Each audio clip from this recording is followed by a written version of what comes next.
Okay, we're not going to talk about who it is you're voting for because we've already realized that the majority of you far lefties are going to blindly support the fucking coconut wherever it may fall. But this is what you support.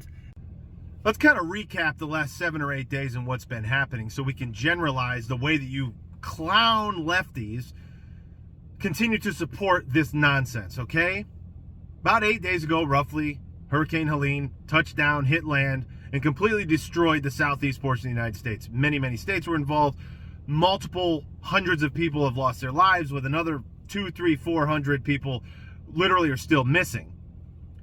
And then a day or two after that, FEMA comes out and says that they don't have enough money to support the rest of the hurricane season for disaster relief, followed by you Democrats saying that it's the Republicans' fault, that they don't have any money because the Republicans did not vote in additional funds a few days ago that would supply FEMA in its disaster relief efforts, which is complete bullshit because on FEMA's own website, they state that the SSP program literally goes towards illegal migrants, okay, in the cities that they are running to and being placed in, and that they administer their own money. So the money gets chosen by the House of Representatives to be put into this FEMA category, and then FEMA administers their own money and determines where that money goes. So stop blaming Republicans, get your fucking head out of your ass, read something.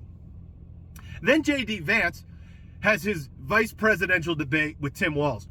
He literally turns teacher Walz into student Walz and proves that Tim Walz should be nowhere near the White House in any capacity. He completely destroys him.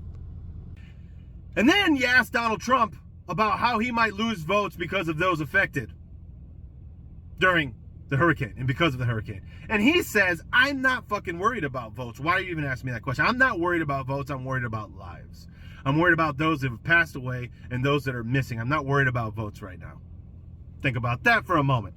And then we have Kamala Harris the day after Donald Trump decides to go to Georgia to show his support. What is Kamala Harris, your beloved Kamala, what is she doing? Oh, well, she's sitting down for an interview for the pop culture podcast called Call Her Daddy. So while Trump is literally visiting those that have been affected by the hurricane, Kamala Harris is sitting down doing a pop culture fucking podcast. And good old Kamala Harris finally made it to the fucking southern border. First time in almost 4 years, even though she was labeled the border czar by her own fucking people. First time in 4 years she made it to the border. And she spent a grand total of less than 20 goddamn minutes. Somehow 40 or 50,000 fucking photos were taken of her there in less than 20 minutes. But she finally made it. And now today, what's going on? Donald Trump is back to Butler, Pennsylvania for the second time in 3 months. Just about 3 months after he was shot in the fucking head at the same location, he's back doing another rally. So let's just put this into perspective. Donald Trump has now been to Butler, Pennsylvania, the same place he got shot in the fucking head due to the negligence of our own Secret Service, twice as many times as Kamala Harris has been to the southern fucking border. She's been vice president of the United States for almost 4 years, and Donald Trump has been to the location where he was shot in the head more than she has to the southern border. Put all that together, let it rattle in your fucking brains, and then tell me, truthfully, that you still support that party and that side of this fucking aisle. If the answer is yes, then you're lying. You're lying. You might be able to say that to me. You might be able to say it on TikTok. You cannot say that in the mirror when no one's looking. Be better.